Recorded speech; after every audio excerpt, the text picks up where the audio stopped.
সশস্ত্র বাহিনী দিবস উপলক্ষে আয়োজিত অনুষ্ঠানে বিএনপি চেয়ারপারসন বেগম খালেদা জিয়ার সঙ্গে শুভেচ্ছা বিনিময় করেছেন অন্তর্বর্তী সরকারের প্রধান উপদেষ্টা ডক্টর মোহাম্মদ ইউনূস।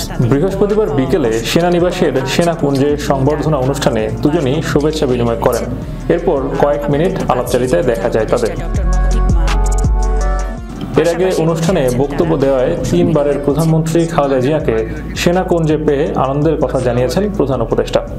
বক্তৃতার শুরুতেই বিএনপি চেয়ারপারসন খালেদা জিয়াকে অনুষ্ঠানে স্বাগত এবং অংশগ্রহণের জন্য ধন্যবাদ জানান প্রধান উপদেষ্টা অধ্যাপক মোহাম্মদ ইউনূস। অধ্যাপক ইউনূস বলেন, খালেদা জিয়া আজ এখানে আমাদের মধ্যে উপস্থিত আছেন। এক যুগ ধরে তিনি এই মহাসম্মেলনে অংশগ্রহণ করার সুযোগ পান নাই। আজকে সুযোগ পেয়েছেন। আমরা সবাই আনন্দিত এবং গর্বিত যে এই সুযোগ দিতে পেরেছি আপনাকে। শারীরিক অসুস্থতা সত্ত্বেও এই বিশেষ দিবসে সবার সঙ্গে শরিক হওয়ার জন্য আপনাকে ধন্যবাদ। তিনি বলেন, এই অনুষ্ঠানে আপনাকে বিশেষভাবে স্বাগত জানাচ্ছি। খালেদা জিয়ার আশু রোগমুক্তি কামনা করেন প্রধান উপদেষ্টা।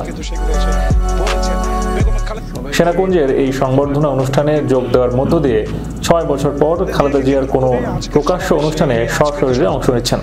আর সশস্ত্র বাহিনী দিবসের অনুষ্ঠানে অতিথি হিসেবে অংশ নিচ্ছেন দীর্ঘ 12 বছর পর।